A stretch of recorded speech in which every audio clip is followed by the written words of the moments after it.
Usually, when a mature, massive company announces that their profits jumped 347% in a single year, Hmm. you'd assume they secretly invented cold fusion. Right, or at least found a literal gold mine sitting under their headquarters. Exactly. But yesterday, and welcome to today's deep dive, by the way, it is July 15th, 2026. JpMorgan Chase posted exactly that number. It's pretty wild to see in print. It really is. So our mission today is to act as your personal translator. We are taking the dense, super jargon-filled Q2 2026 earnings investor presentation from the world's largest bank, and we're just cutting right through the financial static. Because if you look closely, hidden deep inside this specific balance sheet is, well, it's a surprisingly clear picture of what is actually happening in the broader economy, the economy you operate in every single day. Yeah, and on the surface, the signal looks like a giant neon sign just flashing boom time. Oh, absolutely. The challenge with a report of this magnitude, though, is that a bank this large doesn't just reflect past performance. Just by the sheer volume of their data, they're essentially projecting the future of the global economy. Yeah. But you have to know how to read the mechanisms driving those numbers, Yeah. not just, taking the numbers at face value. Okay, well, let's look at the absolute peak of the income statement first, because these headline numbers are genuine shockers. They really are. Q2 2026 net income hit $21.2 billion. That translates to an earnings per share of $7.70. Mhm. Total revenue reached $58 billion. That is a 123% year-over-year growth. And apparently a massive chunk of that was driven by non-interest revenue, which surged 210% to $32.4 billion. It's just a staggering figure. And to understand exactly how staggering, you have to look at their return on tangible common equity, or ROTCE, which they reported at a lofty 29%. Wait, let's pause on that for a second. A lot of reports throw around ROTCE as a vital metric of profitability, but what does that actually measure in plain English? Yeah, good question. Think of it as the ultimate test of a bank's efficiency. It basically measures how much pure profit a bank generates from the hard cash and physical assets that shareholders actually put into the business. So stripping away the fluff. Exactly. Stripping away intangible things like goodwill or, brand value. If you give a bank $1 of real tangible equity, a 29% ROTCE means they're generating 29 cents of profit on that dollar. Okay, but for context, what's normal? In the banking world, a 12 to 15% return is generally considered a solid, really healthy baseline. So 29% is, it's practically science fiction. Okay, let's unpack this, because something doesn't smell right here. Yeah. If I can use an analogy, seeing a massive, mature bank report, a 347% profit jump, it's like, I don't know, a giant blue whale suddenly swimming at the speed of a jet ski, or like a neighborhood restaurant claiming their daily burger sales are suddenly up 300%. Right. But when you actually look at their books, you realize they didn't sell more burgers. They just sold the parking lot out back to a real estate developer. Yeah. It's a huge influx of cash, sure, but their core business didn't fundamentally change. They just had a highly lucrative yard sale. So did JpMorgan Chase just sell a parking lot? What's fascinating here is that your restaurant analogy is the exact mechanism driving these headline numbers. I knew it. Yeah, when we dig into the significant items section of this report, we find a $9 billion net gain related to Visa shares in their corporate division. Wait, $9 billion just from Visa shares? That's $9 billion. How does that even work? Did they just cash out all at once? Not necessarily in the way you might think. So accounting rules for financial institutions often require them to report equity investments at their fair value. Okay. If the value of those Visa shares skyrockets, or if there's a specific exchange or structural change in how those shares are held, the bank literally has to recognize that massive gain on their income statement. Oh, wow. It's an accounting revaluation. It acts as a massive paper gain that hits the bottom line as if it were, actual operational profit. Oh, I see. And looking at the report, they also booked gains on other equity investments, too. Like there's $763 million in the corporate division and another $263 million in the commercial and investment bank division. Exactly the same mechanism. And when one-off events like these massive equity windfalls happen, they completely skew public perception. Because it looks like they're just crushing it day to day. Right. It creates the illusion that the bank's normal operations have suddenly become 3 times more profitable, when in reality, they just recognized a massive asset appreciation. So if we strip away the parking lot sale, like if we pull out that $9 billion Visa windfall and those other equity gains, what does a core business actually look like? Are they still a jet ski? Well, the underlying engine is still incredibly formidable, which is the truly important takeaway for you as an investor or just a participant in the economy. Excluding those significant items, their core net income is still a massive $16.9 billion. Wow. Yeah, and the earnings per share drops from that inflated $7.70 down to $6.14. Which, honestly, is still a wildly profitable quarter. Very. And that gravity-defying 29% return on tangible common equity, it normalizes to 23%. Still exceptional. Definitely. Still exceptional, but grounded in reality. They also reported a managed overhead ratio of 47%. And why is that ratio important? That overhead ratio is crucial because it measures what it costs the bank to make a dollar of revenue. A 47% ratio proves that even without the windfall, their core operational efficiency is running incredibly lean. So even when you take away their $9 billion side quest, they're still pulling in nearly $17 billion in pure operational profit in a single quarter. Exactly. But that immediately raises a massive contradiction for me. How so? If they just pocketed almost $17 billion in core profit, why do the underlying mechanics of their balance sheet look so defensive right now? Which I guess brings us to the famous fortress balance sheet. Ah, yes. The concept management loves to highlight. And honestly, the sheer scale of the capital they are managing right now is almost hard to comprehend. Right. I'm looking at their total assets, and they have swelled to 5.015 trillion.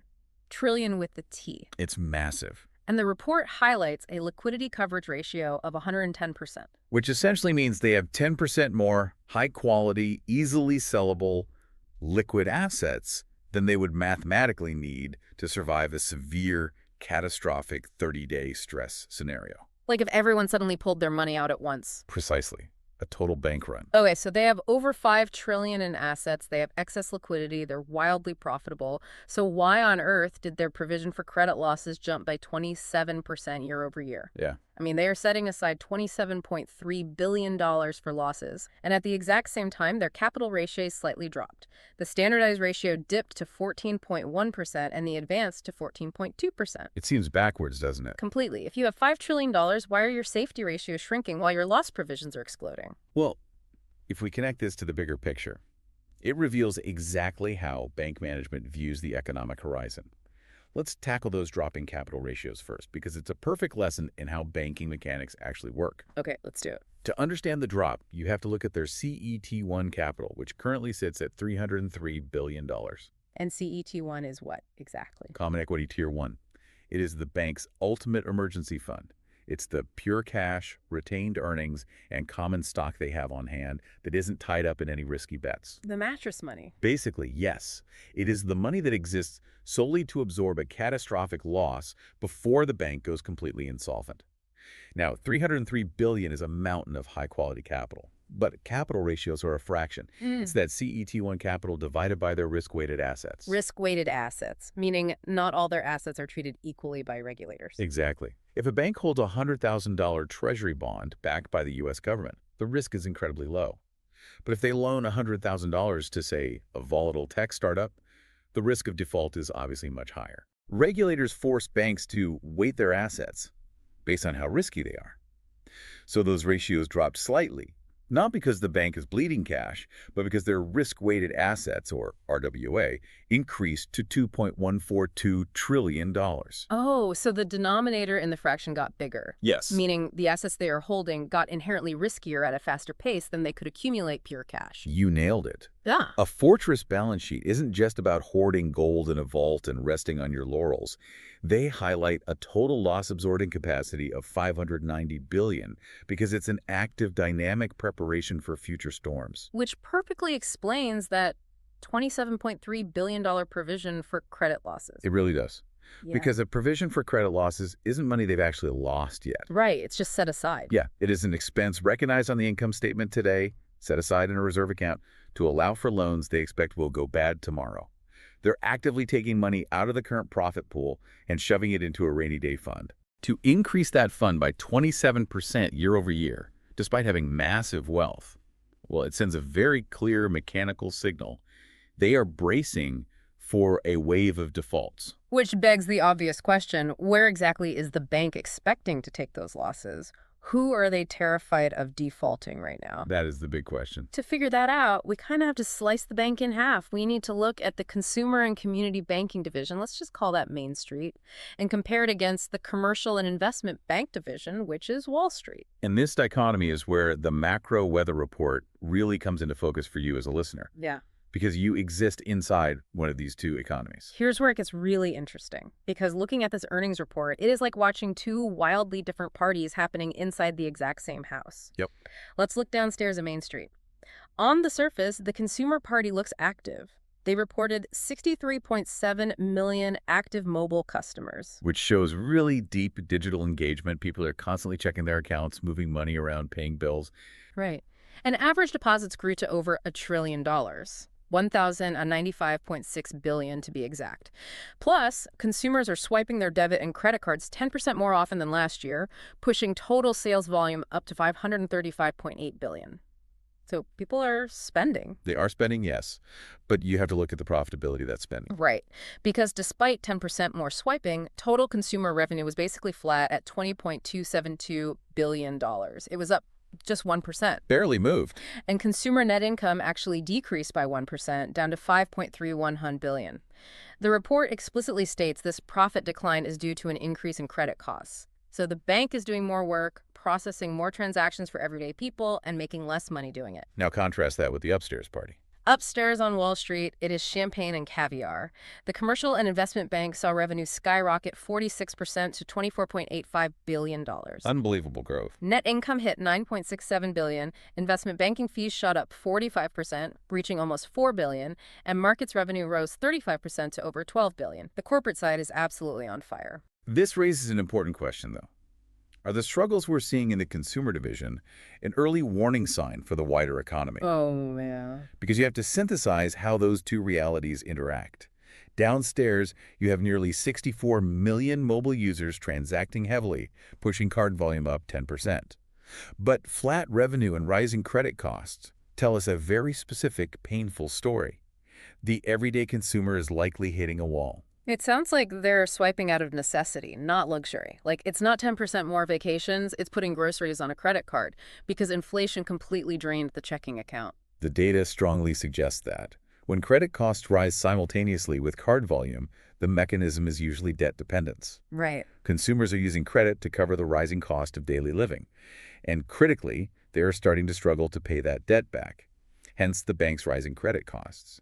While meanwhile, the corporate side upstairs is thriving on the exact volatility that's crushing the consumer. I mean, the report noted higher activity in credit, currencies, emerging markets, and rates. The investment bankers are making a killing navigating all this turbulence. Yeah, the corporate side of the bank acts as a toll booth for market restructuring. When companies need to issue debt just to survive, or hedge against currency fluctuations, or navigate wild interest rate swings, the investment bank collects a fee. Turbulence is profitable. And if Wall Street is thriving while everyday consumers are looking increasingly risky, we naturally have to look at who ultimately benefits from a booming market. The wealthy. Let's look at the wealthy. The Asset and Wealth Management, or AWM, numbers in this Q2 presentation are staggering. They highlight a complete disconnect from the credit squeeze happening on Main Street right now.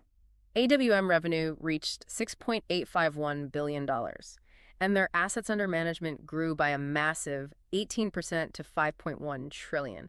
Yeah, the report notes that growth was driven by market conditions and direct client inflows, which means the wealthy didn't just ride the stock market up. They actually had more surplus cash to hand over to the bank to manage. Net income for the division rose to nearly $2 billion. It is the definition of structural insulation. The wealth management sector operates almost entirely independently of consumer credit cycles. Which brings us to how the bank views the rest of the year. The report lays out their outlook for the remainder of fiscal year 2026. They are projecting net interest income to be around $105.5 billion, though they caveat that heavily by saying it's dependent on the market and what the Fed does with interest rates. Right, net interest income being the spread between what they pay out in deposit interest and what they actually collect on loans. Exactly. They also project their adjusted expenses are going to rise to $107.5 billion. But there is one specific projection in this outlook that I just cannot stop looking at. The net charge-off rate. Yes. The net charge-off, or NCO rate, for card services is expected to be approximately 3.2%. So what does this all mean?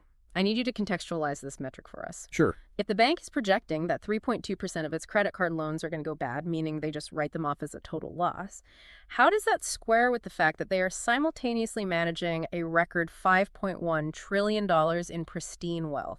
It is the ultimate tale of two economies, and honestly, it perfectly synthesizes every mechanism we've discussed so far. First, look at how the bank is handling its own money. That projected rise in operating expenses to $107.5 billion. Yeah, it seemed high. It's tempting to view rising expenses as a negative, but the bank explicitly states it's due to higher volume and revenue outperformance. Oh, so the rising expense is actually a sign of business growth. Exactly. The bank is aggressively growing and investing in its own infrastructure, paying out more compensation, because the corporate and wealth sides are booming. They can easily afford the higher expenses. But that 3.2% net charge-off rate for credit cards, that is the single most vital metric for you, the listener, to understand today. Because a charge-off is the end of the road. Mechanically, Yeah. yes. A charge-off happens when a bank finally exhausts its collection efforts, throws its hands up, and legally declares this consumer is never going to pay us back. Wow. It is the realization of the provision for credit losses we talked about earlier. By projecting a 3.2% rate, JPMorgan Chase is mathematically quantifying exactly how much pain they expect everyday credit card users to experience in the near future. It's basically an actuarial assumption of Main Street failing. It is. It means their internal models, which are fueled by data from 63.7 million mobile users, indicate that a significant portion of the everyday economy will completely fail to make ends meet this year. That is dark. They are happily managing $5.1 trillion in surplus wealth for their high net worth clients, while simultaneously building a $27.3 billion bunker to absorb the fallout from everyday people defaulting on their groceries and gas bills. It is an incredibly sobering reality check hidden underneath a $21.2 billion profit announcement. Which is exactly why looking at just the headline numbers is so dangerous. It gives the illusion of universal prosperity when the mechanics of the balance sheet tell a story of really deep fragmentation. So let's bring this all together. We started this deep dive looking at a jaw-dropping $21.2 billion quarterly profit, a number so big it seemed to defy the laws of financial gravity. But as we peeled back the layers of the Q2 2026 earnings and looked at how the accounting actually works, we found a $9 billion artificial current from a Visa-related paper gain. We found a restaurant selling its parking lot. Yep, and we found a thriving Wall Street division riding market volatility to massive gains, just collecting fees as the market churns. We saw an astonishing $5.1 trillion being managed for the wealthy, fueled by fresh cash inflows. But underneath that shiny, profitable exterior, we found something else. We found rising consumer credit costs. We found an escalating pile of risk-weighted assets forcing the bank to aggressively reserve capital. Right. And we found a projected 3.2% card loss rate that shows a banking titan quietly, methodically bracing for a severe impact on Main Street. And that is exactly why taking the time to understand these mechanisms matters to you. These numbers aren't just corporate bragging rights or abstract accounting math. They are a macroeconomic weather report. Absolutely. JP Morgan's internal projections about credit losses directly reflect the financial stability of the everyday economy you operate in. When the largest bank in the world buys an umbrella this big, it means their data shows rain on your horizon. Which leaves us with a final thought to explore. Think about the massive scale of the fortress we talked about today. JPMorgan Chase now holds over $5 trillion in assets.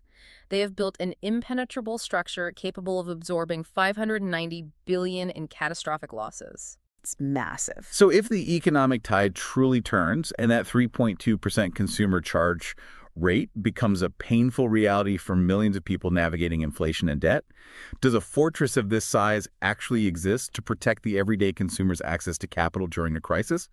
Or, when the storm finally hits, is the fortress fundamentally designed to pull up the drawbridge and exclusively protect the trillion-dollar portfolios of the wealthy? It is a question worth mulling over the next time you swipe your card.